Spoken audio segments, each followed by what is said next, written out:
Yeah. What's up, party animals? Let's forget about all the bad decisions you made this past weekend and join the gang as we go beyond the party. You're now listening to the Beyond the Party podcast. Guys, welcome back. It's been like 2 weeks since we've talked, right? 2 weeks. Okay, a little end of summer hiatus. Now we're back for the fall. Very exciting. Okay, awesome. So we have lots to talk about, right? Yeah, definitely. I know we have, our weekend recap, everything, but I want to hear about your birthday, NEEK, at Pace and Blossom, because it looked like an extremely fun time. And I'm so sad I couldn't be there. So much fun. So I was in Wildwood like the whole week with my family. So then I drove back Wednesday for Pace, which Wednesday was actually my birthday, so it was cool that it fell on my actual birthday. Yeah. But yeah, me and DJ Nine, we went back to back at Pace. Awesome. And, a ton of industry people came out, a bunch of Philly DJs, so it was just really fun.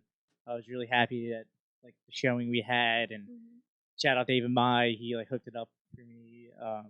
He had the girls come out with the sign. Oh, fun! That's awesome. Happy birthday, NEEK. Yeah. All that stuff. But yeah, it was a really, really fun night. I drank, first time in a while. So got Broke your sobriety drunk. for the night. I did. People were feeding me shots. It's your birthday.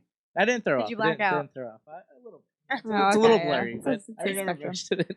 I don't know if you saw Martin. He did a weekend recap, and it was me dancing. Oh my gosh! Yeah, I saw that. It was it looked like fun though. It was so fun. That was awesome. And then at one point, David came over and he was like, "Yo, hop up on the DJ stand." Oh my So gosh! I Dreams and Nightmares on, and I hopped up and was rapping. Oh my with the gosh! crowd. It's very self. Oh my god! It was Iconic. It was so It was fun. iconic. It was iconic. Yeah. It's awesome. Love that. Big NEEK What's moment. Pace like? I've never been there. It's a What's the vibe? college vibe nightclub. Okay, where is it? It's in University City. Okay. It's in between Drexel and Penn's campus, I think. Okay, cool. So yeah, a lot of the seniors just go there on the weekends, and yeah, it's really fun. I like it a lot. That's awesome. Yeah, it's always bringing back to the college. Oh my gosh, college vibe. I'm, Oh my I'm an old God. man now. Grow I'm up. 23. Hey, watch it. All right. But how was your weeks, guys? It's been forever. When was the last time we were actually here? Like 3 weeks ago. I mean, I've moved into a new house since then. Oh. So good. that's a big thing for me. Not just regular work. I've been at UBON a lot on Fridays, Saturdays. We've been so packed. We had a back to school party last weekend, and it was crazy because everyone's starting to come back to the colleges in the area, which was awesome. I mean, it was really really fun. Yona was playing, and I just light up when DJs. But yeah, it was so fun. We have our Saturday, which is their Surfside Saturday. We have that insane $5 shot in a Surfside deal, which is That's gets awesome. people effed up Yeah, the moment yeah. they get there. And then tonight's the last sips, so it flew Oh, by. I went to Sips in the past. 2 Oh weeks. yes, how was your sips? I want to hear about I it. actually had a lot of fun. I don't really know. I know the night started out. We went to Barstool. We went to this. Tradesman. Yeah, we went to Tradesman. Oh, fun. We went to. There was a little balcony place. Balcony bar? Yeah, probably. Probably. Yeah, that sounds right. I don't know. We really just kind of went hopping all over. around. Yeah, That's it awesome. was That's a fun. good sips. You should hop Yeah. around to all of the It places. was fun because I never really come out to Philly too much. So when I Yeah. did, when I was out here, it was cool to just kind of experience everything. Yeah, hit all the night. spots Yeah, for sure. it was fun. Oh, Yeah, that's awesome. me and Sam are definitely coming tonight to see Weiss. Yeah, last close it sips out. with DJ Jason Weiss. That I guess by the time this airs, it'll be over. So Oh. sad, but Yeah, it's cool that the city is starting to get packed. Even on Fridays now, Yeah. because everybody's back from school and coming back Yeah. on the shore. oh, Might I'm slow so down for excited. you. Yeah, but it's about to Yeah. be for real us, slow. it's exciting in the city. But hopefully, when PDC starts. Yeah, That's gonna be definitely. awesome. Yeah, Yeah. I'm excited for it. I am. Yeah, Zach's going to talk about that later. I He's know. He's our Yeah. guest today. That's I know. exciting A lot announcement of for sure. announcements. Yeah, a lot of talent. Yeah. A going lot of into the things to pool. talk about. Yeah, definitely. And with fall coming up, I don't know, I'm a fall person. I'm not super summer person. I like fall. I like fall too. I guess I kind of like whatever's in season, honestly. Yeah, you're. But now you're that summer's we're in at the moment. end, I'm over it. Yeah. you know, I'm I ready like for the that fall. we have the different seasons here on the East Coast. Yeah, me too. Yeah. Because Yes, I me too. embrace every Yeah. single aspect of everything. But then towards the end, I'm always over it. yeah, you're ready winter, for it to be cold. I'm yeah. over it. But then Right. as soon Fall, as I'm it, over That's it. fine. Yeah. Yeah. Hot Girls ending, Feral Fall is starting. We Uh-huh. have football season coming up. yeah. That'll be Oh my fun. gosh. Mhm. Are you DJing for any football games? Do you have residency anywhere? Or I are you don't know just- yet, but when we were in the playoffs last year, I did UBON, I did Yeah. Pace. What was the other- I just one other place for Weiss. I forget what it was called. It was in University City though. Mm-hmm. It's pretty fun. Cool. But yeah, it's always I love doing football games. It's so much. That's fun. like your Yeah. thing. Yeah, Right. yeah, it's awesome. I mean, it's different also because you don't have to play for the whole time, and then like something exciting happens, and you're like right on the ball. You know, Yeah, that's so cool. yeah, I like going to places that have a DJ rather than going to somewhere that's just like playing like the background of the audio the whole time. Yeah, I was when I did Super Bowl at Taste and Blossom. Yeah. And it was fucking awesome. It was like sold out, and I was on the mic. Like, Yeah, that's great. "Hey!" That's awesome. I was trying to make it like a mini Xfinity. In Uh-huh. there, Oh so, yeah, yeah, that That's was fun. really cool. And I feel like this year too, there's a lot of fun tailgates and Yeah. post the game parties going Yeah. on, like more so than last year. So it's Yeah. really cool that nightlife is getting more involved yeah, in the birds. yeah. I feel like everyone who was doing like preliminary stuff, like or just like the same kind of thing for the past couple of years here. Yeah, like it's like, definitely. okay, we got this partner and this sponsor, and we're like doing this. Then like I think it's gonna be really Yeah. fun. Mhm. Yeah. We have so many options. This Gives you season. something else to do on like a Sunday too. Yeah, Mhm. yep, Yeah. exactly. And aside from football, the fall is perfect to watch some Harry Potter. So gonna be doing that. Oh Harry yeah. Potter. What's your favorite? Okay. What's your favorite Harry Potter? My favorite Yeah. Like where the fuck did that come It's a from? vibe. I personally The think Harry Potter is a vibes. Christmas movie.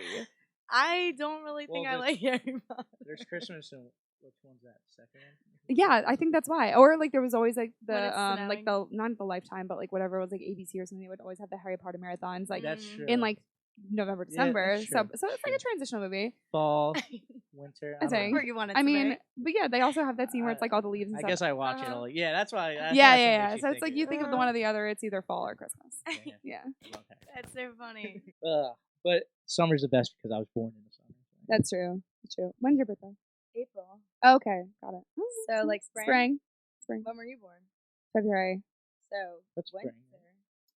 I would say it's well. Actually, I'm like the last day of February, so it's like kind of spring. It's very transitional. I don't know. Like, whatever- but it it has depends on the snowed weather. on my birthday every single year. Really? Yeah, I don't know what it is. It's like that beginning of March, like snowstorm that fun. always happens. It's like Mhm. always like right on my birthday. So We've been getting no snow. Like last winter, we got like, barely Mm. any snow. Yeah. nothing. Yeah. Is that I don't think we had global one. warming, climate change. No, that's Probably gonna just keep something like that. going. Yeah, That's like the worst thing about winter. Like, why the fuck have a winter if it doesn't snow? Yeah. I know. It's just What's the cold point? for no Yeah. reason. The best So weather ass. is probably like September, I think. yeah, that transitional weather. Even Yeah. kind of Sweater in the October morning. has Yeah, been warm. October Like too. last Shorts in the year, it was afternoon. warm in October. Yeah, I love wearing a At the hoodie beginning. and shorts or sweatpants and a t-shirt. Yeah. pumpkin The patch best combo. vibes. Yeah, Yeah. yeah, exactly. So, what did you guys do over the weekend?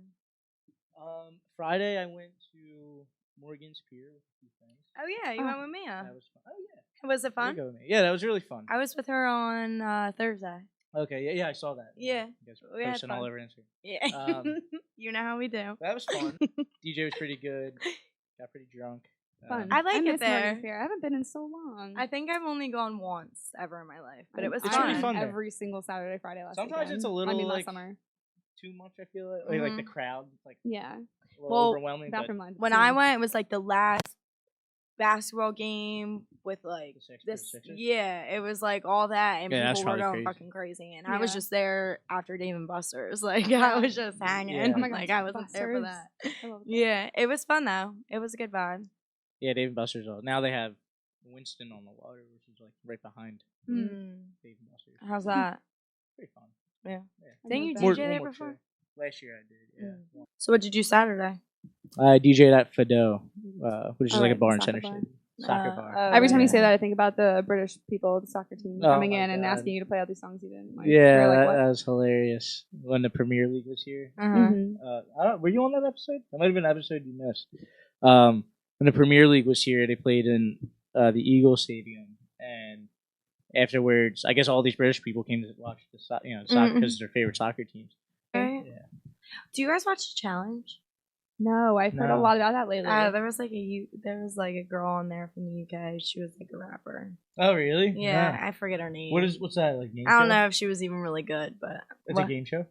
Yeah, no, it's like there's like two different teams. It's like I Just don't like even know. reality? Yeah, kind of, I just but started Love there's like Island. tasks that you have to do. I guess it's kind of all like that. It's like all the Mhm. same. It's Yeah. cool. I never there's like 101 seasons of it, and I just kind of started. Oh wow, a year ago. Yeah. Me and my It's cool family watch, Big Brother. That's our big thing. I feel like it's kind of like that. I never really seen Big Brother. They're all kind of like the same. Yeah. All similar, just with their own twist. Yeah. But it's definitely cool.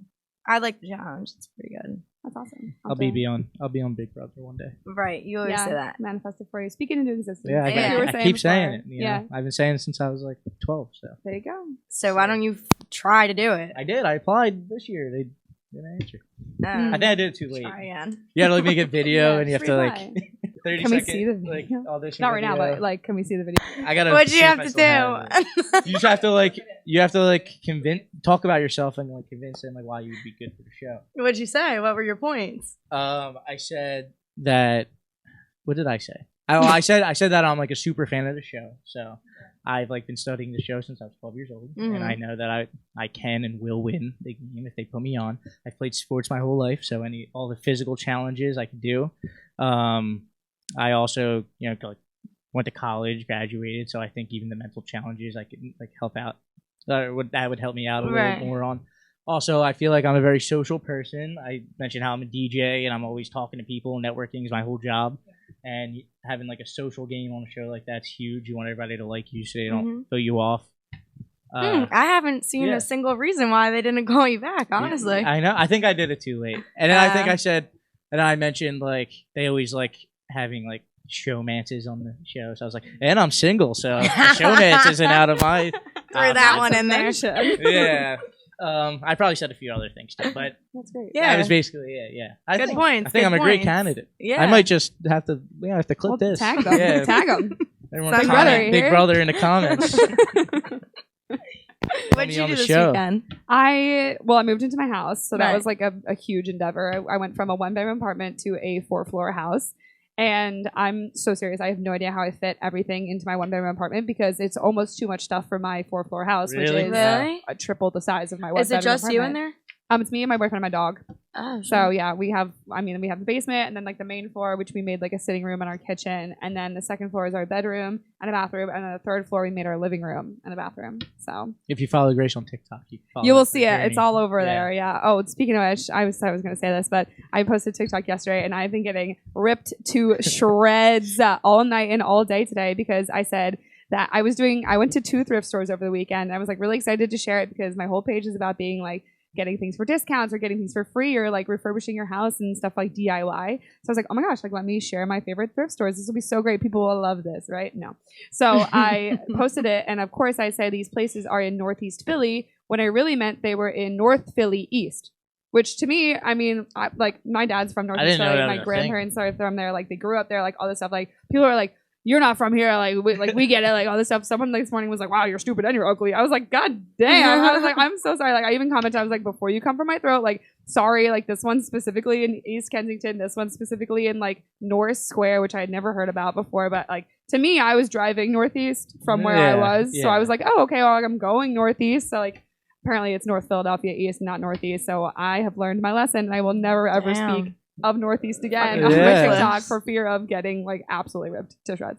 So like it doesn't matter that much. That's what I was thinking, but apparently I got accused of erasing neighborhoods, of gentrification. I'm like, I am one woman. Yuppie. Like I am not doing any of that. Like I don't even know the difference. Stores, I'm out. Like it was crazy. Yeah, I mean, I don't know too much about that stuff. I'm from South Philly, so we just.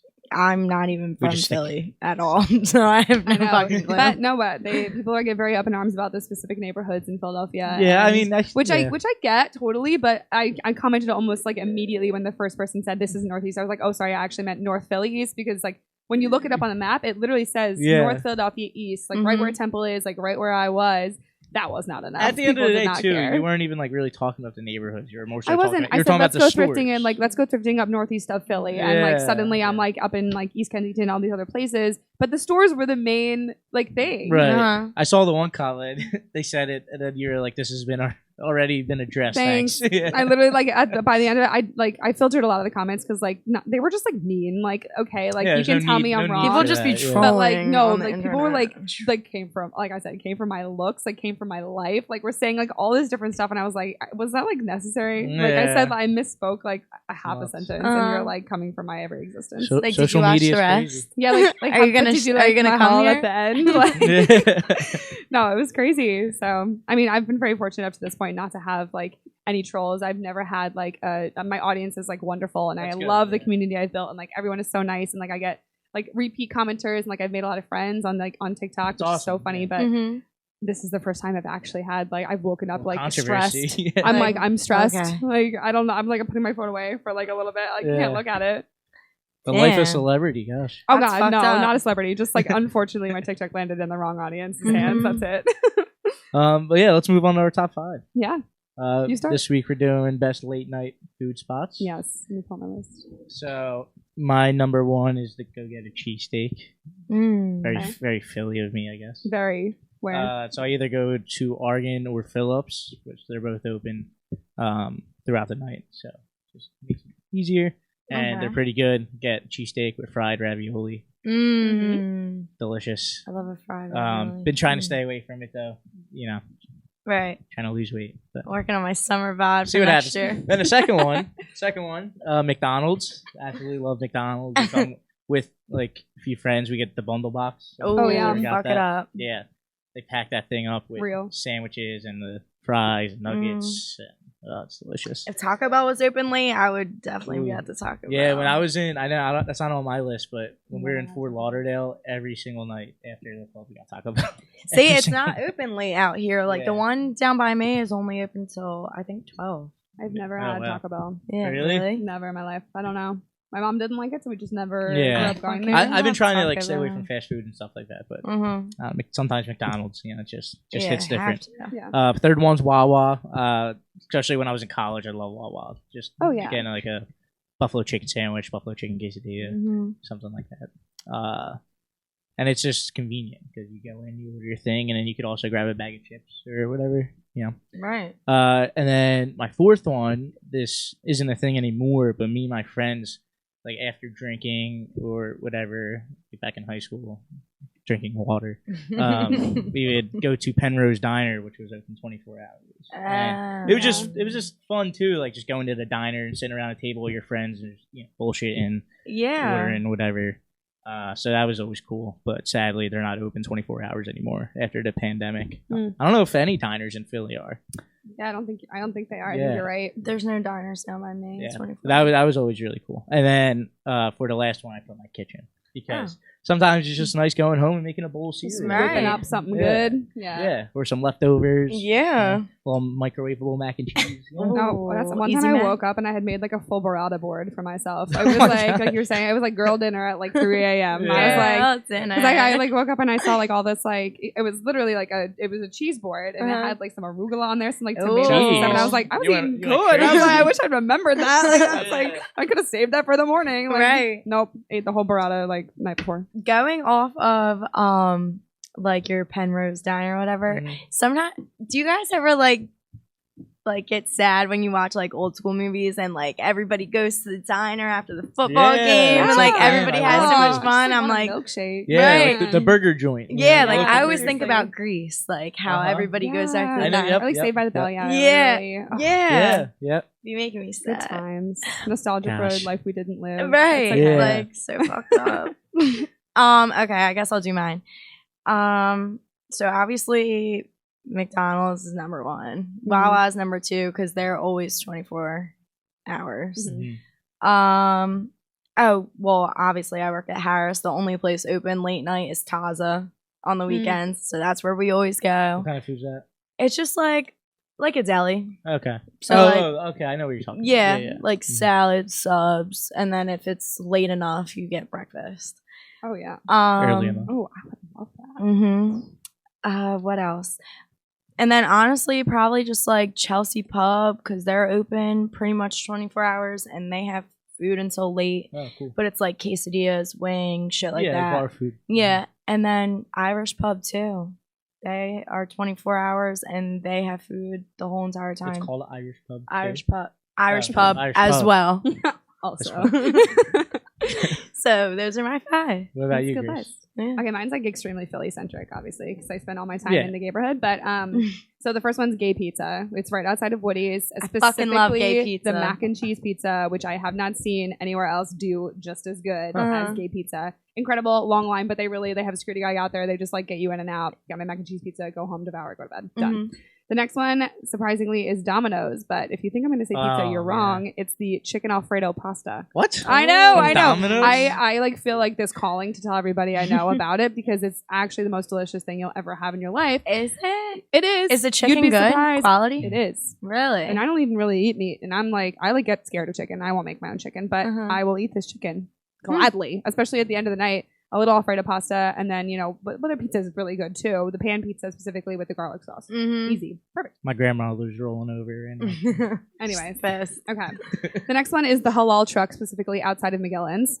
I think it's called the Halal Guys. They only show up like when there's Friday, Saturday I've night, had that. sometimes Wednesday night. Amazing. There's always a line there. They get things done so quickly, but Mhm. their food is delicious. So I would highly recommend going there after a night out there. The next one's Wendy's. I love myself a good 10-piece chicken nugget Ooh, with the fuck yeah. Frosty. You dip it in the Frosty. That I think you have to do. That's an unwritten rule. You have to do it. like Exactly. that. Next one, Wawa, but specifically a grilled cheese panini with smart food popcorn and a Wawa lemonade. Like that's the order, and that's what I'm I gotta sticking try with. the panini. It's the Interesting. grilled cheese is like almost like a Okay. secret menu item. Like, Oh, they, really? like people don't know I have it, but they have this like garlic aioli on it. Like it's almost like the best grilled cheese I've ever had in my life, and it's from Wawa. Yeah. I Nice love a fries. grilled cheese. And I haven't then- had a grilled yeah. cheese in that long. And then honorable mention is in New Jersey in Margate, Uncle Gino's Pizza, Oh, but cool. their chicken cheesesteak. Incredible. Mm. It's literally like you can get one half or like a full one, and the full one is like literally enough for like 2.5 people. So You I ever eat the whole have thing. Lorenzo's on South Street? I have actually. Slice? It's been a long time, but yes, Big Slice is amazing. Yeah. In college, we used to have a place right around the corner from us that was called Jumbo Slice, and it was almost like it was like a pan pizza, but it was like an entire pizza with a slice. Yeah. And like yeah. I have videos of myself like holding up the box, just funneling it into my mouth. Because it was so That's big. funny. Yeah. But yeah, I miss a good jumbo slice. I wish it wasn't so far down. I wish they went up towards me, but alas. Now I'm getting hungry. And Yeah, I was I'm just thinking, I was like, starving. is there like a Wendy's around here or something? Yeah. There's a Taco Bell if you want to try Not on gig day. Maybe next time. Okay. it. You probably will be in the bathroom after that. Yeah, I know. I gotta go work for 7 hours, so I'd rather not want to kill myself. No. But yeah, as I mentioned earlier, we're having Zach Seidman on today. He has so much experience in So much Nightlife. to talk about. so much to talk Yeah. about. But yeah, so stay tuned for that, guys. It's coming up right now. Pretty big guest on, I would say. We have Zach Seidman on. Welcome, Zach. Shaking his head though. How you doing, Zach? I'm good, man. How are you? I'm great. How was your weekend? My weekend was good. Cool. My weekend was really good. How about yours? It was good. Staying busy. Yeah, I was off Friday, so I went out with friends, and then I DJ'd at Fidel, which is cool, Center City. Fidel, like the soccer place? Yeah, yeah. They take all the tables out, kind of like a brew vibe. Like, Okay. yeah, take all the You have tables never- out. I'm sure everybody watching knows who you are, Zach, since you've been all over the nightlife scene in Philly and Jersey and Florida, and I don't even know where else. So you could tell us a little more. Yeah. I started out in the scene, the early 2000s. I was a bar mitzvah DJ and an MC, and somehow that turned into one of my buddies threw a party at the old Real World House in Philadelphia on 3rd and Arch. That's how old I am. I guess his DJ canceled the night before New Year's. He came up to me. We were neighbors, and he was like, "Yo, you want to DJ?" And I was like, "Sure, no problem." He's like, "I'll throw you a couple $100, and you can drink for free and party." And I was like, "Cool." So I DJ'd. Great party. Came up to me at the end of the party and was like, "Yo, did you know there were like 100 people that said your name at the door?" And I was like, "Cool." And he was like, "Did you know you can make money off of that?" And I was like, "Nah, cool." And he's like, "Listen, I promoted multiple different clubs in Philadelphia." He's like, "I'll give you $5 per head for everyone that walks through the door. I'll give you free alcohol, girls, And yeah. What beats that? Yeah, nothing beat that. Free. And getting paid to drink was awesome. So that's how I got into the industry. I was a promoter in Philadelphia at multiple different venues before there were cell phones, where you're on the street with flyers and trying to wrangle people off the streets. And the way Philadelphia was and still is you do 9 months in Philadelphia, and then you do 3 months at the shore. Once you get your Shuby tag taken off and called the beach. I learned that very quickly. And I was a promoter for all the big clubs, which were Murmur, Mix, and the Pool. I had the opportunity after a couple years of doing that. I quit my day job and I started doing the promotional thing full time. And that's when the Chelsea had opened up. And me and my partner were not seeing eye to eye with the way that we wanted to go. My client base was heavily affluent and Jewish out of Margate, and they just didn't want to go to the pool anymore. Mm-hmm. They frequented Murmur and Mix, and Chelsea had opened up, and Dusk was opening up, and I went my own way, and everything that I learned from my partner, I did on my own, and I was living the life. I probably should have done that a little bit longer because of how much money I was making. And I had learned from a good mentor, and my partner was very good with the finances and stuff like that. So, listen, I was getting paid anywhere between $500 and $750 flat rate to show up to these places, sit at a table, drink alcohol, and host tables. So, like, I was getting a DJ rate to be a host. Literally. And my dumb ass wanted management. I'll never do that.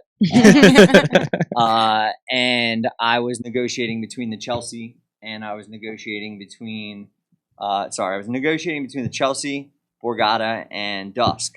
And for me, it was always about, I guess, music was like the only like personal thing that I liked other than the alcohol and the girls. It was always about the music for me. Right. So the draw was DJ AM. It wasn't about money. It was just, that was the cool spot, and DJ AM was there. So I chose Dusk over the Chelsea and the Borgata, and I left Philadelphia and I moved down to Margate full time. I stayed at Dusk for 2 years. Wanted more because I was used to that promoter money, and then I went into management and was like, what the fuck just happened? I was like, wait a second, like I just screwed myself. Ended up back in Philly for a little bit and realized very, very quickly that the corporate structure, the casinos, is something that I needed in my life to stay alive. Philadelphia, there were no rules. It was the Wild Wild West. There was no structure. There was no corporateness. There was, you go to work, you drink your ass off, and you're on your own. So like I was waking up every Sunday, like, what the fuck did I do last night? Work. Right. That's the Who worst. did I try and fight? Yeah. Which girl did I get slapped by? Like, So I went back down to Atlantic City in 2013 for HQ in Hakkasan. Stayed there until the end of Revel. Was one of, I think it was 5 employees with Hakkasan Group that were able to stay on salary while the casino was closed. Hakkasan tried to get HQ back open while the casino was going through whatever the casino was going through. So this ended up, I was on salary and living the life. Like I was getting paid to do nothing. Right. And I was promoting my stuff on the side. But then that all ended in 2016 when they took the paycheck away. Didn't know what I was going to do with my life. I had an opportunity to go to Vegas, but this is where I was like drinking heavy and drugging heavy. And I thought that if I went out to Vegas that I would die and I would never make it back. I'm a mama's boy. My mom refused to let me go out there. So I took my shot in Philadelphia again, opened up Noto, which was the closest mega club to Atlantic City that I could find. It was a mom and pop shop, but it was still a $10 million mom and pop shop that is still open. The problem there is when you deal with mom and pop shops, you deal with the ownership directly. Right. And ownership directly, when it's not corporate, they can do whatever the fuck they want. That didn't go well for me at all. It didn't go well for my partners and the people that I brought from Atlantic City there. So throughout that whole entire process, I had been negotiating and talking with Hard Rock because of Dare opening up, and I was also talking to Manny Ferreros at HQ and the people there, and trying to figure out my next move. And I decided to go and create the Dare brand, which was pretty cool. I had negotiated with my boss, who was a former Hakkasan employee. I was like, yo, I don't really want to be in Atlantic City, but we got this big guitar building that's opening up in Florida. It's a dope property. I was like, if you can get me there, I'll do everything I'm good at in Atlantic City. I just don't want to be here more than a year or two. And it happened that I ended up there a year and a half, and I went down to Florida. And Florida was absolutely awesome. I was there for 9 months, and then the pandemic hit. I took a one-way flight back. Me and my wife flew down, emptied out my condo, drove our car back, and that was the end of that. Sat in the house like everybody else for 2 years. And then tried to figure out my next move. And again, was negotiating with Florida and all the casinos in Atlantic City. I tried to get Dare back open. Hard Rock wasn't having it. And HQ came back along, and it was one of the best things that ever happened to me. Stayed there for as long as I could. I wish that it was one of those places that I could have stayed forever if I could have maintained what I want in my personal life and for my family and everything like that. And you know, Big Frank came out of nowhere. And, you know, he and I had talked about Fame Hospitality and PDC for a long time. Frank's one of the best dudes in the business, and kind of lured me back into, you know, Atlantic City and the pool. So, yeah, and that's my story. That's where I'm at now. I'm sorry if it was long-winded. Do you wish you would have went to Vegas just for the experience? The funny thing is that didn't choose Vegas, right? And because I thought I was going to die. Yeah. Again, my dumb ass was like, cool, let's go to Florida. Right. I think it was like Miami. Like, same shit. Yeah. Flew down to Florida and was like, this is the worst place ever for me. Like why did I choose this? I can't drink. Like, if I drink, my pancreas is gonna explode. I'm an alcoholic. Like, and I just can't drink alcohol. So I end up in Miami and realize that Miami is Vegas on steroids without the corporate structure. And like, what the fuck am I doing here? And like, what am I doing here? People that run Miami are the promoters and the bottle servers, and everyone has a scam. And the casinos are just casinos. They're corporate, but like casino nightlife doesn't really work like going to Live or going to 11 or going to Story. Like, you know, they're completely different. So I was like I would wake up at 6 o'clock in the morning, right, and I would get ready for work, and I would drive to Space to go check on my hosts because that's what they would be. And that's where you had to be to get the business. You had to be at Space at 7 o'clock in the morning with the really good DJs and the really good customers who walked over from 11 in order to get that business. And, you know, they were doing the right thing. It was just like, damn. So do I regret not going to Vegas? 150%. Was it a bad decision? I don't think it was a bad decision. I just think it was the way that things worked out. Every time I try and leave Atlantic City for something that I find or I think might be better, for some reason I get pulled back in. Brings you right back. And I don't know why. It's just a market that I'm comfortable with, and the consumers, I guess, like the East Coast vibe that I like pull off, and like, you know, just the way I act and treat people and stuff like that it works in Atlantic City. Not to say that it wouldn't work anywhere else, but yeah, I definitely, I don't think it was the wrong decision though, because I was still drinking and I was still partying, and I definitely still would have gone overboard in Vegas. You know.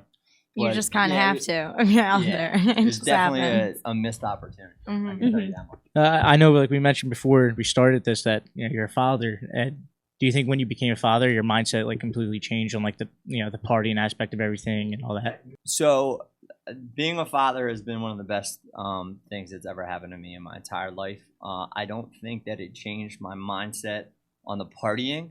My wife had a really big. She was the reason for it, and it's probably the best other thing that happened to me in my life was pushing me to be healthier and to be safe and not drink. Right. And that's what pushed me not to party. Now, my son and being a father pushed me to want more and to be able to provide more for him. And it didn't really have anything to do with partying, but it has to do with growth and like wanting more. Mhm. And like, listen, man, I at HQ2, I could have just chilled and just, just, been that dude that stays in an Atlantic City casino until he's 70 and then just like, be like, cool, I retire, it was easy for me because it was my second go, but, I wanted more. And I think that having a son or a child will do that to anybody, Yeah, So, definitely. Yeah. And it definitely seems like you're not a complacent person. Like you don't, No, and I've never been complacent, like whether it was for my son or not. You I've just want to keep doing bigger and more things. Changing it up. Having fun, and creating and doing stuff that I love is and growing from it and being able to blossom into what I've always wanted to be is something that is what I've always wanted. When I get complacent, I get stuck. And that's when I get depressed, Yeah. So, that makes sense. Definitely. Yeah. I know you mentioned how you recently started working with Fame and Frank and with PDC. You want to announce that? Yeah, sure. Yeah. So it's funny. So first off, PDC stands for Pool Day Club. And it is a concept that will be the first ever all seasons pool party in Atlantic City. We have the availability to do that at the pool because it is inside. It is 85 degrees at all times, and I don't know if any of you have seen it during the day because I hadn't until I started talking to Frank. It's gorgeous. I think that venue was actually built for daytime. Oh, yeah. And whoever 20 years ago decided to do everything at night, I'd love to talk to him, slap him around a little bit. But, PDC is something that Frank had talked to myself and Jason Weiss and some other people about 2 years ago. He was trying to present it to the pool and trying to get me on board. And this is actually the same time that I was, negotiating with Manny and all the casinos to get out of the pandemic. And, the reason that I didn't jump on board right away then was solely based off of comfortability and I felt comfortable at HQ and health insurance. And that shit is expensive. So and Frank understood. And I don't think the timing was right yet for me and PDC. And now is, if you look at the trends of not only Atlantic City, but across the board, the whole entire world, everyone's worried a lot more about their health. Everyone is, people want to go out during the day and get fucked up. Yeah. And then be able to go to bed and pass out by 8 o'clock at night. Yeah. And then wake up and be a regular human and the still be next productive. day. And still be productive, Day right? long hangover is So, over. exactly. Yeah. So if you see that trend and then you see what happens in Vegas and you with their pool parties and you see how successful HQ has been with their pool parties during the summer, why the hell can't we do this year round? So like when I started as a promoter in Atlantic City, it was strictly nighttime, but there were 7 nights, right? So like you go out on Monday, you go to Murmur, Tuesday, Dusk, Wednesday, the pool, Thursday, Providence. Everyone gets Friday and Saturday. Sunday is mix. So you could go out 7 nights and you could do something. The way the world is now after the pandemic is you get the weekend, right? That's And it. Friday's not even a fucking night anymore. Fridays are hit or miss everywhere, right? So Friday's a travel day, and we're a destination town, right? So who knows what's going to happen on Friday? So our mindset was, okay, if you don't gamble, right, and you don't watch college football, Atlantic City doesn't have any dope brunch parties like New York or Miami or Vegas. All we have is gambling, sports books, and now we got a water park that none of us are going to the party to at, right? Like, God bless you, Bart. The place is awesome. Like, but we're not going to party there, No, we're right? not. During the day, Right. right? So we were like, why can't we just do exactly what everybody else does every Saturday for 9 months long? Right. And you know, some people can say that it's not going to work and this and that, but we're going to try it and see if it does. And you know, the connections that Frank has and the people and relationships that I've been working with for the past 20 plus years, we have the ability to, you know, book some really, really good artists. Some of them we've been able to announce. You know, we're kicking off PDC with Dom Dalla, who is I'm so excited. Huge. That's one awesome. of the biggest artists in the world right now. Yeah. I think Definitely. his Rhyme Dust, his single Rhyme Dust is the #1 played song by DJs in the world. Oh yeah, I'm right sure. now. And I think all the stars have aligned for the first one. We announced Don Diablo, who's one of my favorite DJs, for Halloween weekend. Disco Lines on November 4th, who's a huge up-and-coming younger DJ for the college kids. Yeah, he's big. Very well known. Crank That, who is a bass guy. We have hopes that, you know, this is a concept that takes off. And people love. It's just something different. It gives you something to do during the day. Yeah, definitely. Because you think at the end of the summer, like, fuck, what am I going to do for the rest of, like, the year until it's warm again? And they give that option to go do that. And see, that's another thing that I think people in Atlantic City want. They want something different. And I think that's one of the cool things about the Royce, which is another concept that Fame markets and operates, is that you walk into a venue and it's something different, right? It's, you can just sit at the bar and drink if you want, or you can go dance and listen to a band, or you can bowl, or you can play ping pong.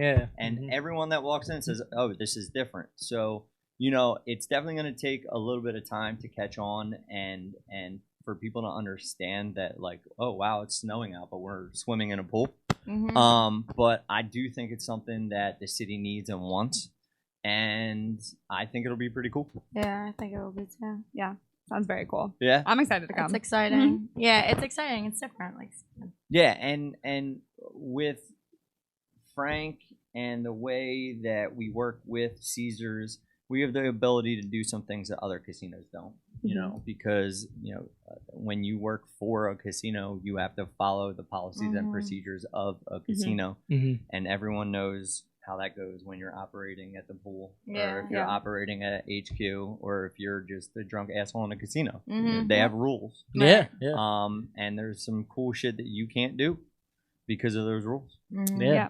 And I know besides the day club, I know Fame's also hopping in on the sushi business, right? A little bit. So Fame is going to Fame has partner, and so we are going to hop in the sushi business.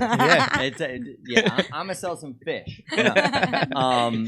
We partnered with a company out of New York City called Sushi by Boo that's bringing 3 concepts to the Philadelphia market in the fall. What it is it's an omakase experience with speakeasy. So they have a couple different concepts. The first one is Sushi by Boo, which is 8 to 12 seats, omakase. So you have the option of doing 12-piece sushi with a dedicated chef for $60, or 18-piece sushi for $100. It's kind of like hibachi with sushi. And that's their first concept. Second concept is Sushi Suite, which is a smaller, more intimate experience for 4 to 6 people, small groups. They have a concept called omakase, which is their plant-based concept, and then they have That's cool. Yeah, that's Trust awesome. Bay, which is their it's an omakase experience with a female chef, which is based off of the females and their experience in that omakase realm.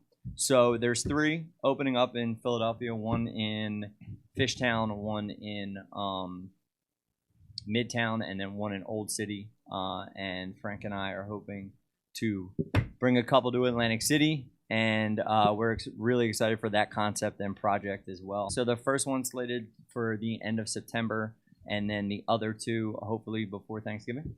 Cool. Yeah. That's different. So you're gonna have to sell some sushi. Yeah. That's awesome. I was just saying earlier, I haven't even heard of omakase or that experience until like very recently. So I feel like that's like a new trend. It's a great time to start opening up some more places like that. Listen, so the concept is kind of cool. They take underutilized spaces within real estate and places that are already open. So when I went to go visit the first one that I did, it was in the Hoboken. And we walked in and we looked for it, and it was just like, it's this closet right here. And I was like, what the hell was here before? And they said it was a retail space, but it's small, it's intimate, and it's cool, right? So it's anywhere from 500 to 2,000 square feet.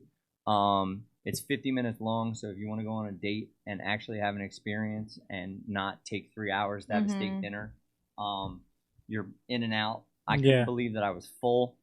I couldn't believe that I actually had an experience with the chef and they were talking to me. I'm not a drinker, but the drinks look awesome. And it's pretty cool stuff. Yeah. You know, there's 22 of them now, and they're all based out of Chicago, New York, and Florida, and Philly's next. It's cool that they do like the plant-based thing. I feel like that's the new thing. Like I know so many people who are going like vegan and actually like trying to read the things that are in their food. So that's cool that they're doing that. Yeah. It's definitely different. Yeah, they're smart guys. It's a concept that was born during the pandemic. Yeah. So I'm allergic to fish, but I love that experience. So I'm like, okay, perfect. Like I'll go for the veggie experience. Race thighs and the experience. No, sounds great to me. Let's backtrack a little bit. I did want to ask you how you got involved with like Double Down and how you met Weiss. And all that. So when I opened up Nodo in 2016, I was, Ryan Dorsey was part of the project along with a couple other guys, Steve Sauls and Jeff Ball, that came up with me from Atlantic City. And Dorsey was extremely close with Nick Montone, who was best friends with Jason Weiss. And Nick's a great DJ. And we had, anytime you open up a new venue, you're always going to need local talent, right? Yeah. That local talent helps you bring people. They know the market better than the people that you fly in.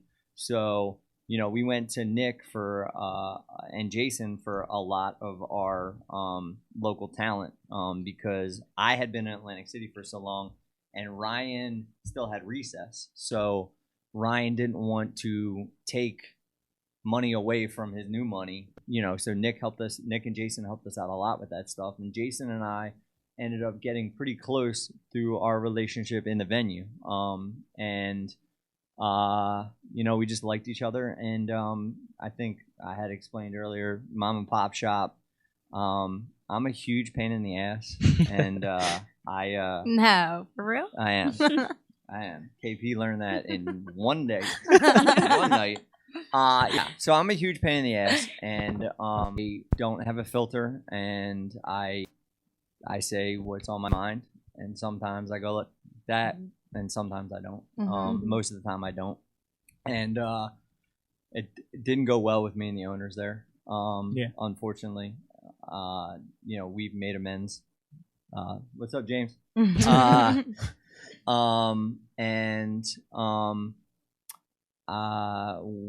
I got back from the Super Bowl of 2017 in Minnesota, I didn't have a job anymore. I literally quit via email when I was in Minnesota. I think I was suspended at that point. I had sent an email to the whole entire company. It was bad, right? It was epic, but it was bad. Yeah. It was pretty awesome if you were an employee, but for me, the aftermath of it was not good. Right. So I got back from the Super Bowl in 2017, and I was waiting for Hard Rock to open up in Atlantic City.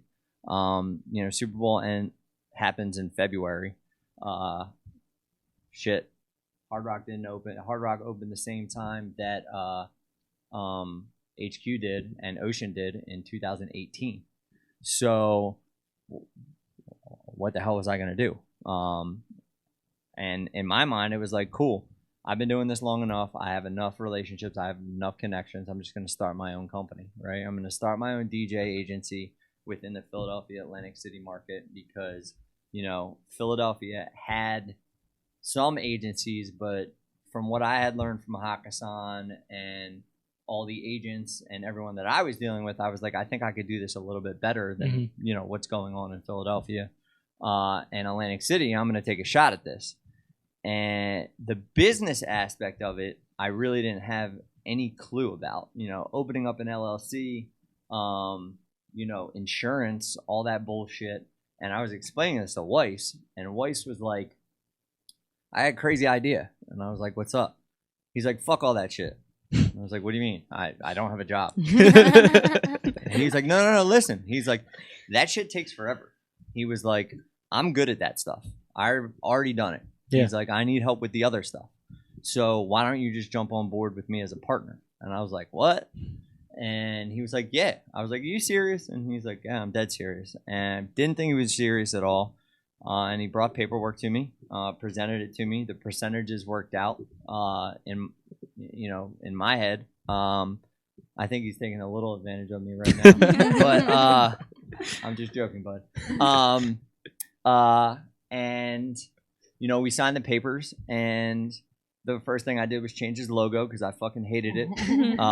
And I knew that he didn't want to be a wedding DJ, and it just worked.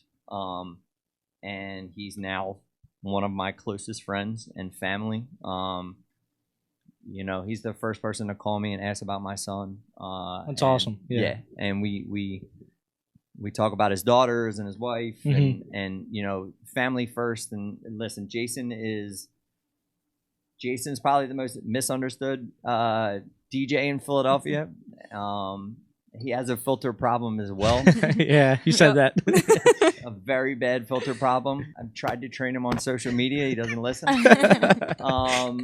But he has the biggest heart in the game. And in my personal opinion, he is one of the most talented open format DJs out there.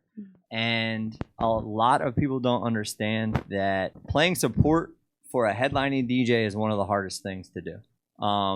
Technically, it's more important from an operational standpoint and creating a vibe in a venue than an actual artist going on. Listen, if you watch Alesso or Tiesto or any of these dudes that have their clock, they look at the clock, they start the clock at 90 minutes, they walk off. All they really have to do is play a bunch of hits. Yeah, right. You're That's right. all they.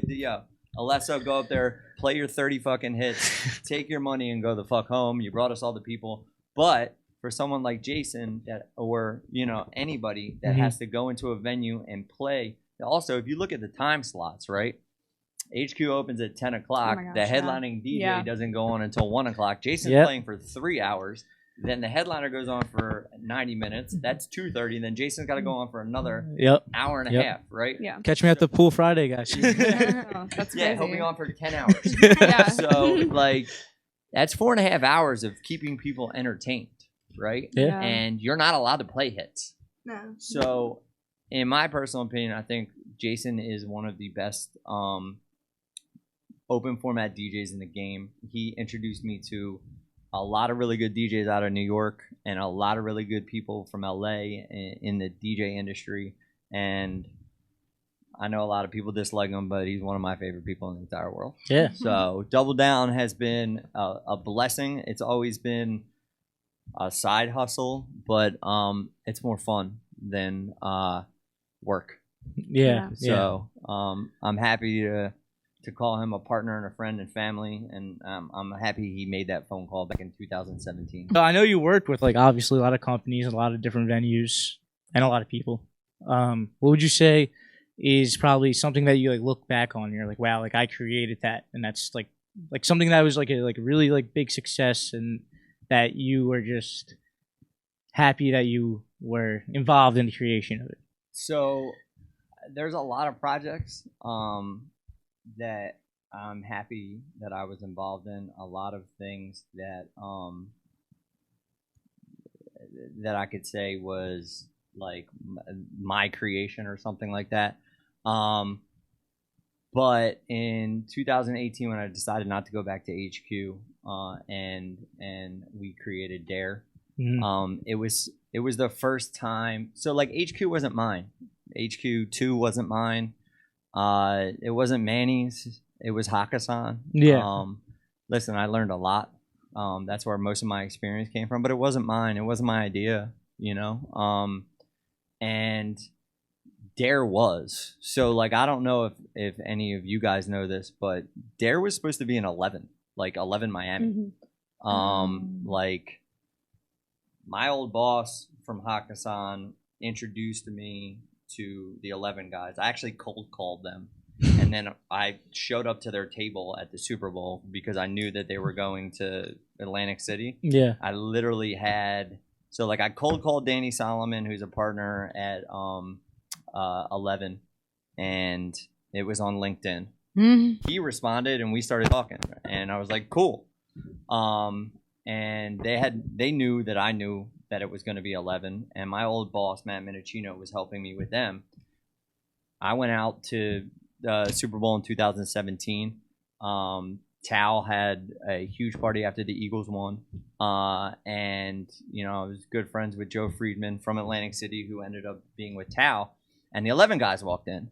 And I was like, Joe, you got to intro me to Danny and Gino. You know, like one of those annoying ass promoters that was like, I'm getting to them, or you know, like, or one of those annoying ass dudes who's DMing a girl 50 minutes. Like, she's gonna cave, gonna go One on a more date, DM, right? one more. She's gonna go on a date. Stay consistent. Like, Yeah, I'm the guy, right? So, Right. Joe introduced me to Gino and Danny. We ended up talking, and I think they ended up liking me because we had a good relationship when I ended up back in Florida.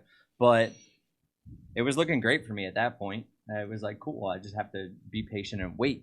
11's going to open up in Atlantic City.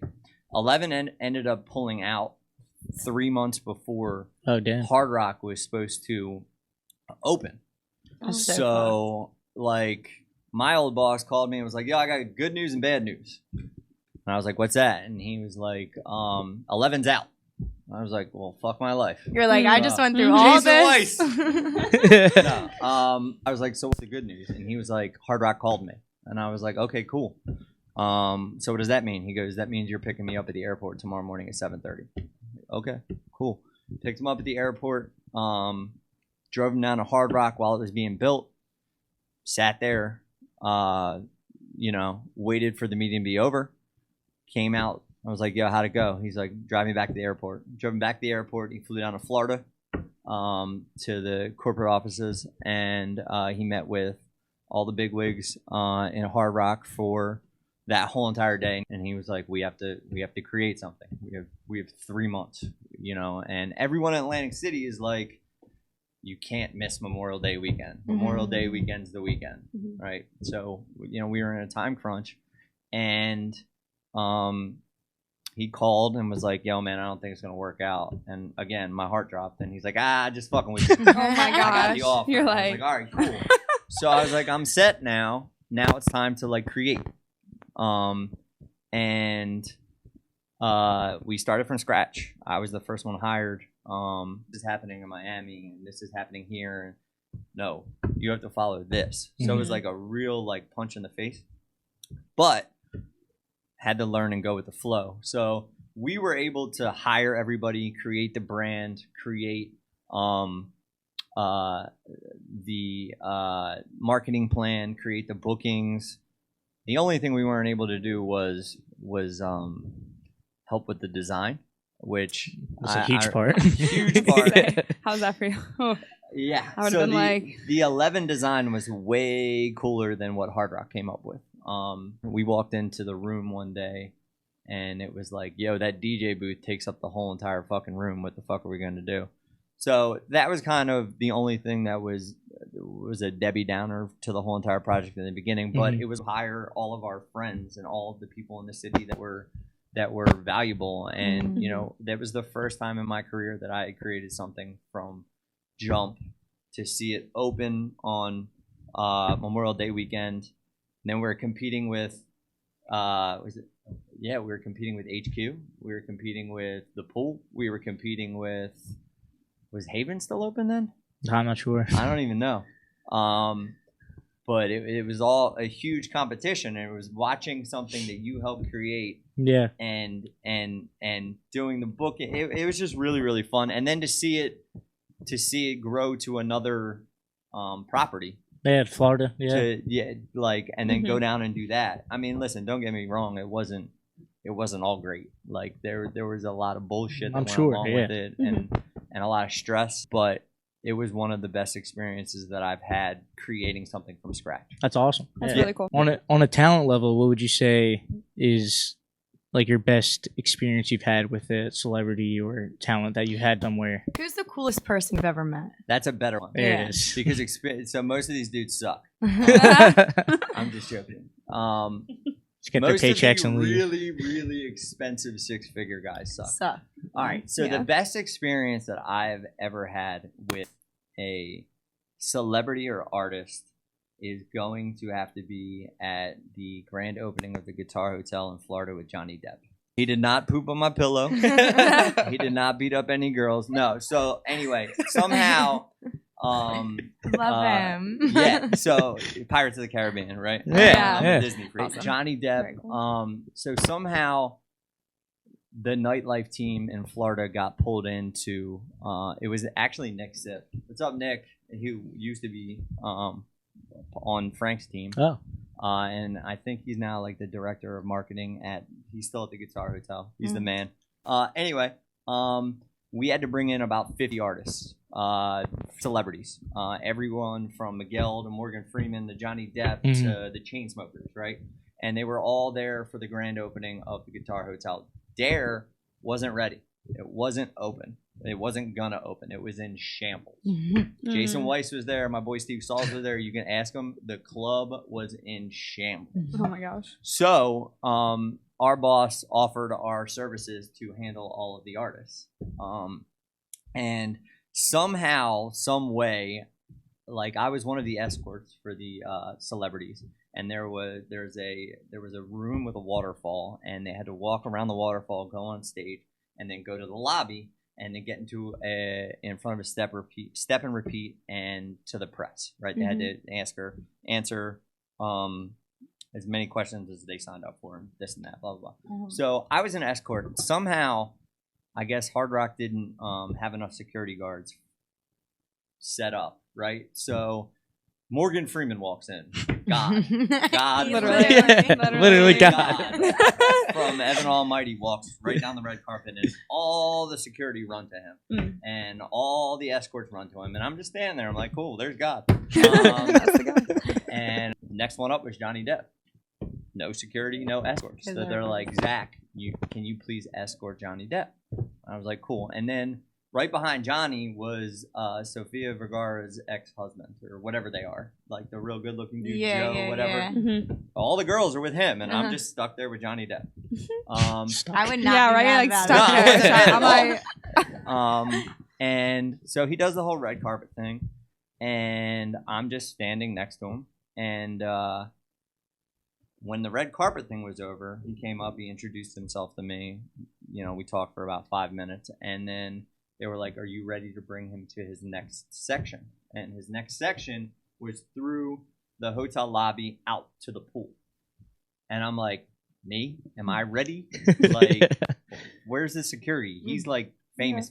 Yeah. Like, he's like a celebrity. Yeah. And they're like, it's just you, homie. And I was like, no. What if something happens? I got one security guard to go with me, and we're walking in front of him like I'm walking a DJ to the stage or something like that.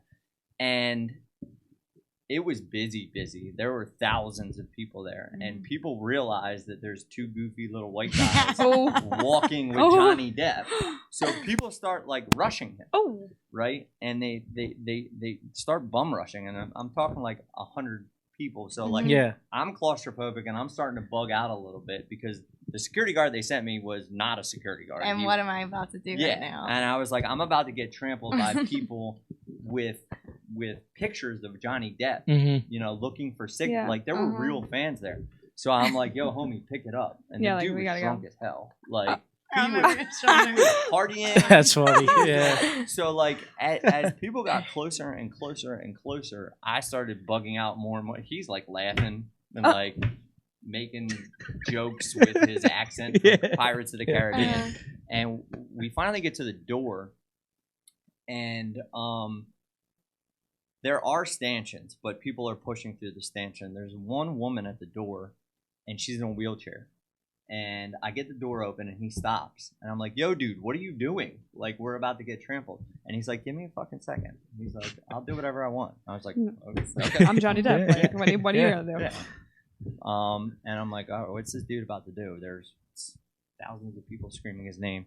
He gets down on one knee, he introduces himself to the woman in the wheelchair, says a couple, I don't know what he said to her. He signed her picture and then took pictures with her, kissed her on the cheek, and was like, all right, I'm ready to go.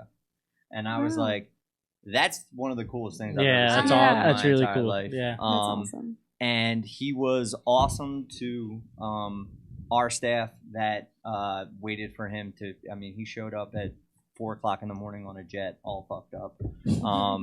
Our staff walked him to the room. He invited people in and had wine with them and stuff like that.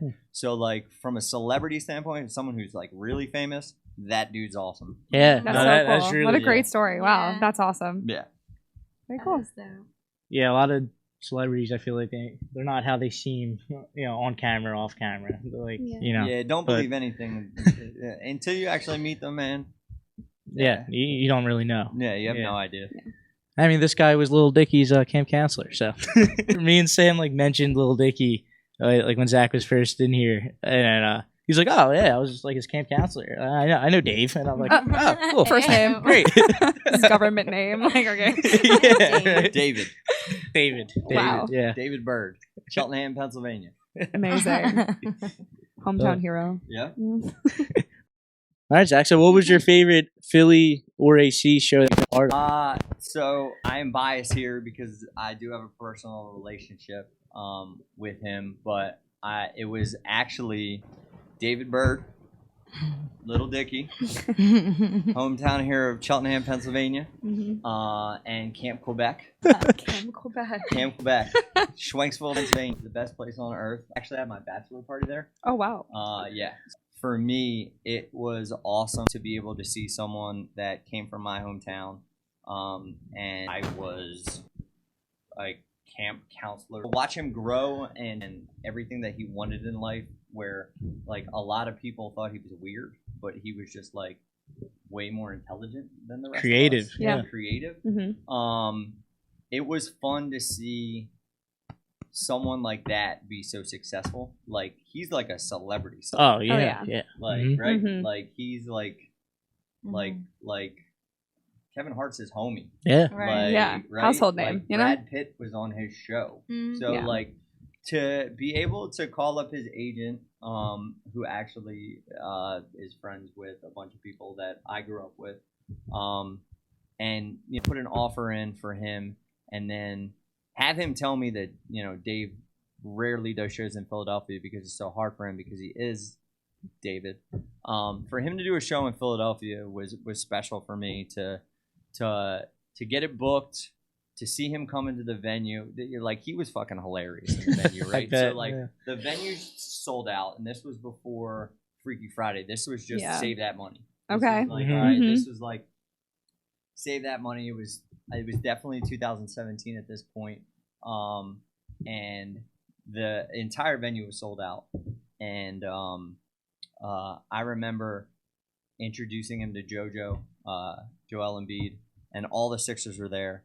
And I remember he walked up to the table, and I introduced him to Ben Simmons, by the way, Ben, fuck you. I'm still mad about that Jimmy Butler thing. If you're listening, which you're not, we don't want you back. Yeah. But No. I introduced him to Ben, who actually is a cool guy. So I'll Rescind. no, I don't rescind the fuck you. Yeah, no, you He's should. always nice to me. But I introduced him to Ben, and David was like this, kind of like that picture of me and Shaq the other night. It was just like, it was like Dave, and so David ended up sitting with the Sixers for 45 minutes, maybe an hour. Everyone in the entire venue is like looking for him, right? And I go up to Dave and the Sixers, and it's like 1:15. And Philly, you close at 2. Mhm. Most places, Yeah, the hard. lights are That's on a hard. at 1:45. Mm-hmm. Everybody's out, and I'm like, "Yo, homie, you gotta go on stage." Like Yeah. at the end It's of the time. day, like the camp counselor went out of me, and business, like I was like, "We spent a lot of money. You gotta go on stage. Yeah. You have to perform, Mhm. and you have to perform 3 songs." And he's like, "Dude, I just want to hang out with the Sixers," and I was like, "You gotta get on stage, dude." Like, and he just wanted to chill.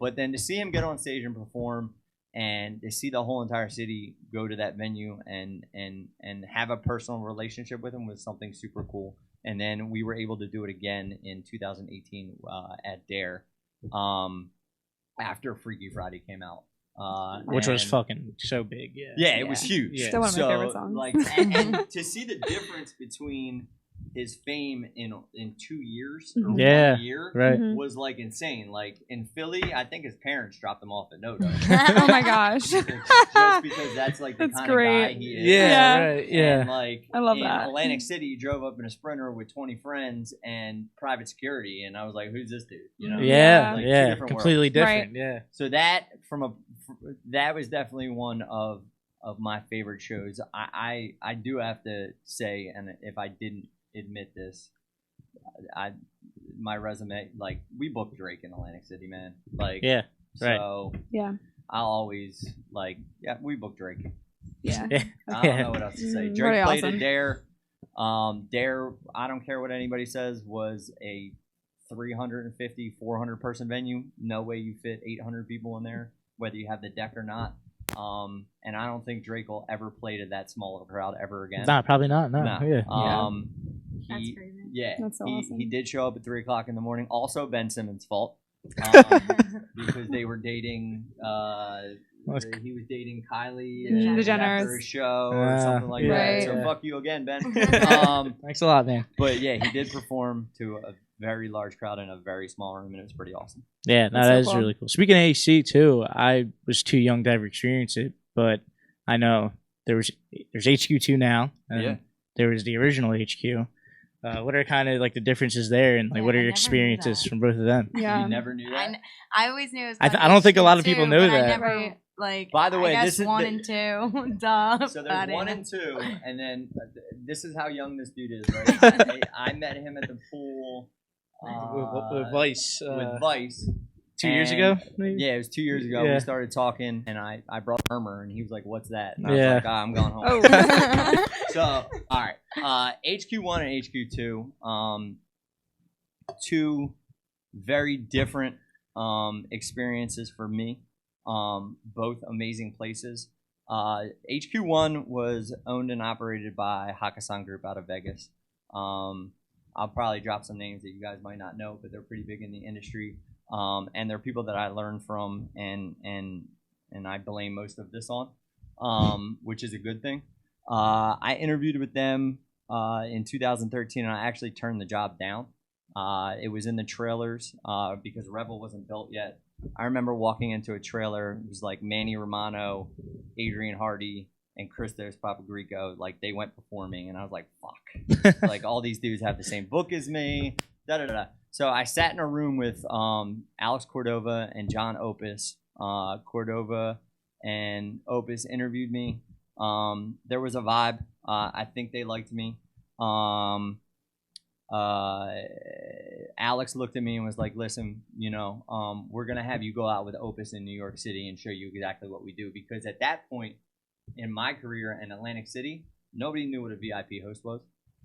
There was your door person and your table runners at Murmur and Mix and the pool. There wasn't a VIP host. Nobody knew what a table minimum was, right? No one knew what a monetary table minimum was. They knew, hey, it's 1 bottle for every 4 people.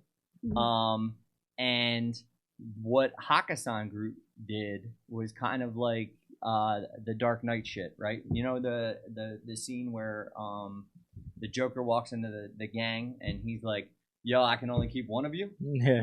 Yep. Here's the broom. Go. So Hakkasan hired a whole entire sales and marketing team and paid them all the same rate for the first 6 months that they were employees.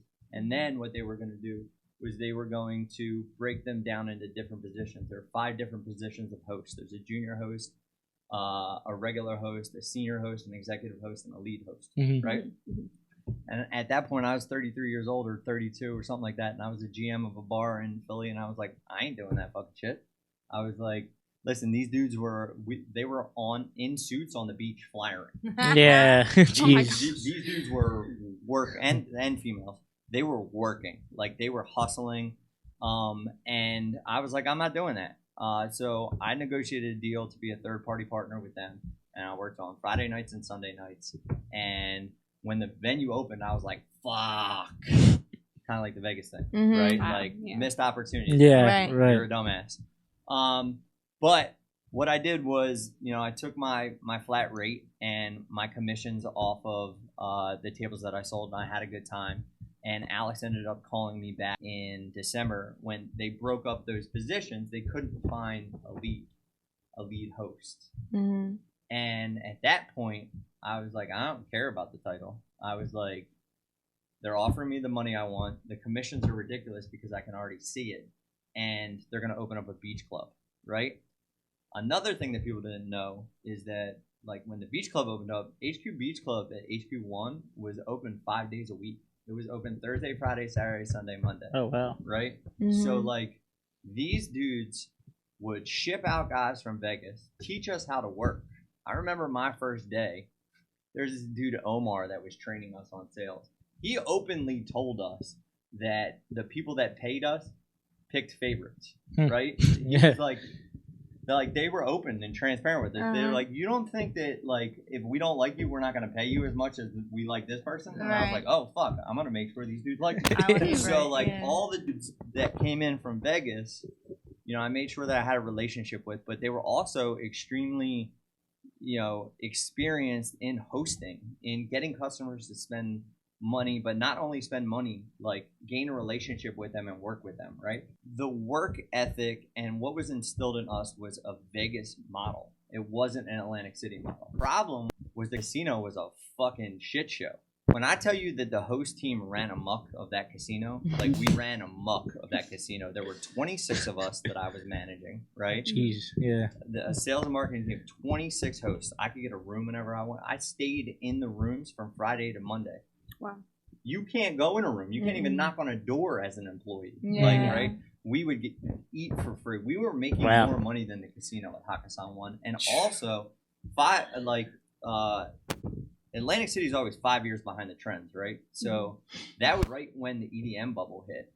Before Murmur and Mix and all those venues would book people, they would book artists, they would book the Steve Aokis, but there was no EDM bubble and there was no day club. So it was like a perfect storm of all of that hitting at once, and then it all ended. Like Revel just shut down. Our boss had a pre-trip one day, and he told us there was a 99% chance that the casino would not close. The next day, they told us we were closing. Right. So, I was devastated. And when you have a sales and a marketing team and it's run like Vegas people, there's competition and there's animosity, and choose those people that they like more and pay more. Sometimes it's not that much fun to work. It's like a sales competition, right? It's very cutthroat. And they made you work. I remember like a host sat a table at the wrong table my first weekend, and it was like an executive host, and Cordova sent him home 2 weeks without pay. It was like, jeez, you sat at a $5,000 table at the wrong table. Go the fuck home. You can't do that anymore. It was different times. And then HQ2, listen, HQ2, Manny is just a special person. Manny is probably the best boss that I've ever had from a personal level, and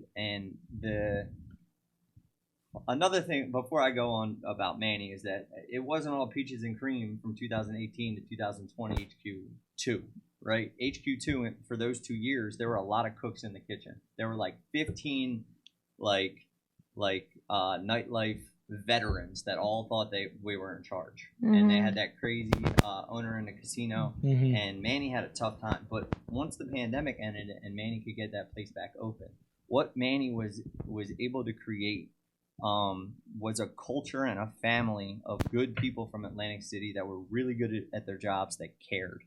And I was lucky enough to be brought back, and I probably shouldn't have been allowed to be brought back. You know, that filter that I told you that I had. I had a boss that treated me the way that, you know, HQ1 was, and I kind of instilled that in the way I treated people. And you know, HQ2 did something when Dare was, you know, competing with them, and I didn't like it, and I told Manny that I didn't like it. For some reason, that guy gave me a second shot and gave me the ability to be back on the team. And they had a playbook. They had all the information from HQ1, but what they didn't have at HQ1 was the culture that HQ2 had. So, like, I could never say that HQ1 was better than HQ2 or vice versa.